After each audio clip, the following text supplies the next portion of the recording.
For this project, we're starting out with an extremely thick piece of 5/16 inch 1095 bar stock. We're going to go ahead and do a stock removal knife here, and when you're using a piece of stock this thick, it's a good opportunity to use that thick spine as an artistic palette to kind of express yourself as a knife maker. There's a lot of different things you could do here. You could do file work, you could cut a design in the back, or you could do what I'm going to do in this video, and I'm going to teach you how to do an inlay in the spine. This is a really thick piece of material, and there's enough room to go ahead and mill a slot and cut a cool piece to stick in there as an inlay and have the spine of the knife be an artistic showcase. Here I'm going to center punch my holes. These are where my pins are going to go. And the larger drill bit here is for the lanyard tube that I'm going to install.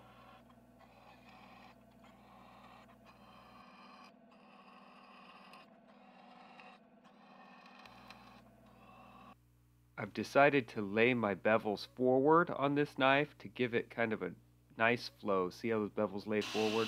I'm going to do my rough grinding here before heat treatment. I just get these close with the 36 grit belt.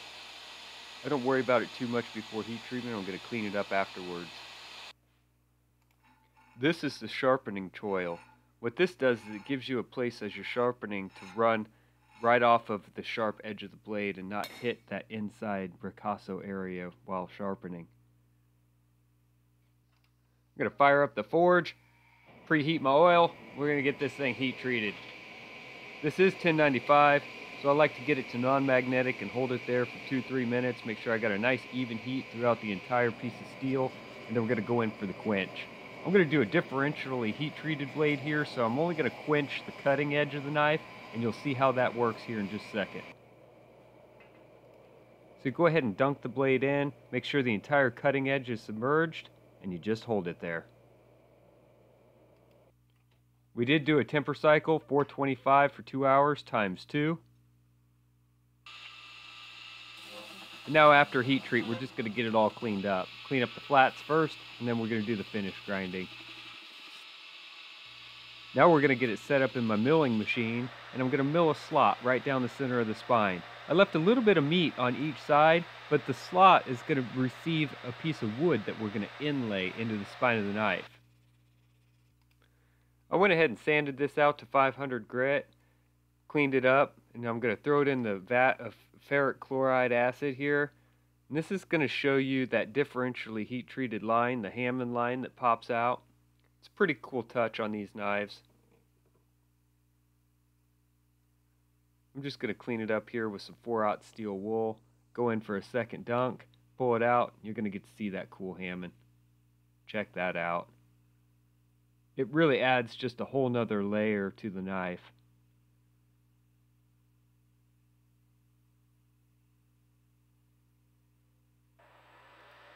To make my piece of wood for the inlay, I went ahead and milled a slot the exact same size and dimensions as the slot in the handle, and then I'll take it over to my grinder and I'll just cut off all the excess material until it fits.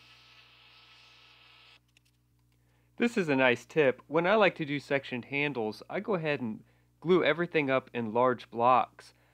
I put the front section, my spacer material, and the rear section together, glue it up, and then I cut handle scales out of it. That way they're perfectly true on both sides. Instead of trying to glue 6 or 8 pieces together and try to get everything to match up, glue it all together in one large block and then rip it into handle scales. Here's all my pins. We're going to go ahead and drill my pin holes in the handle scales here.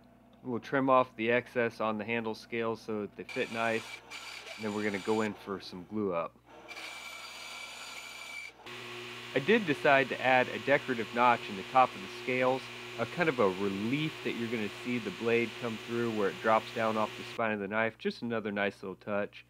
And here we are doing the glue up. I use a 2-part epoxy. I put enough epoxy in there to fill up through the holes of the tang of the knife. That kind of gives you a cross bond between both sides of the knife, and then I put my inlay piece in the spine right there, tapped it down so it was set real nice and tight. You could see that piece right there. Here we are, just removed the clamps, and this is what it looks like after glue up. I made sure to put a nice amount of epoxy all the way around my inlay piece. I wanted to make sure it was 100% set in there. The first thing I'm going to do is I'm going to take off my excess pin material on the grinder and true up the flats of my knife handle here. And then I'm going to go ahead and true up the spine of the knife where that inlay is and do the entire profile and get it nice and cleaned up here. Now I have decided to do a textured handle on this, and I'm going to show you exactly how you can do that too. Once I've completely cleaned up the profile, I'm going to go ahead and mark out some grind 2 lines, and when I go to do my textured handle, I'm going to make sure that I don't go any deeper than this line right here, all the way around. I've got a 1/2 inch wheel on my grinder set up, and what I do is I take cuts so that my 1/2 inch wheel just touches in between each cut. So I've got these nice valleys, and I'm grinding the valley about halfway up the thickness of the side of the knife, and then I'm grinding down to the line that I just showed you. I believe that this is kind of labor intensive because I like a really well finished polished knife. So after I did all this texturing, I did go back with sandpaper and I cleaned up each groove by hand. The Dremel makes short work out of cleaning up the edges on your lanyard tube. And then I use thin strips of sandpaper to get in there and really just polish them out. Break out the mothers and polish this up. This is a Australian brown Mallee burl and an African blackwood, so both of these are nice hard materials, and it polishes up really well. And then when I flip the knife over and you get to see that inlay, the inlay is actually a Sonoran ironwood, which is probably the hardest of the 3 materials, and it takes just an amazing shine also.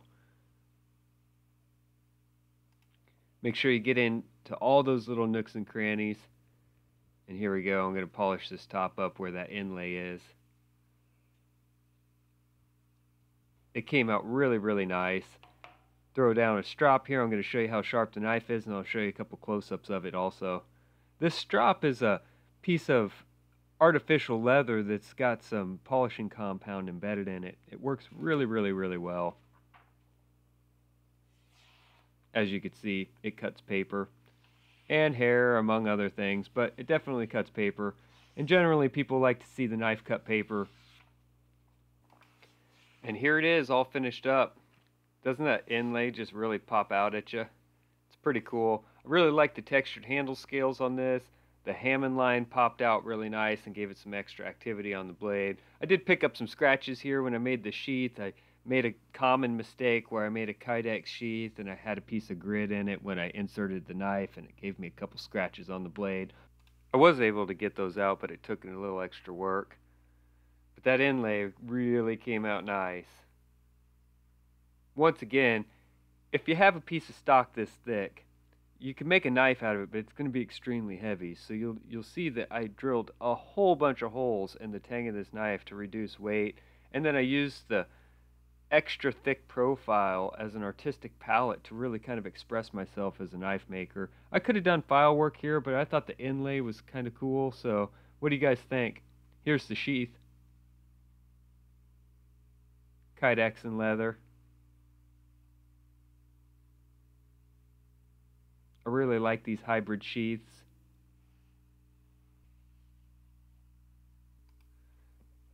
I still stitch everything by hand, and I'd like you to see how nice and neat stitching comes out when you do it by hand. It's nice, it's laid beneath the surface of the leather. You have to take a couple extra steps to get the stitching to look like that and lay like that if you're using a machine. Well, I really enjoyed this knife. I hope you guys did. Here's the deal. Likes are free. Seriously. Hit the like button. Do me a favor. Give me a thumbs up on the video. And if you did like it, I strongly encourage you to go and check out this video right here. I'm going to put a link to my tutorial series, and it's going to teach you how to make your first knife.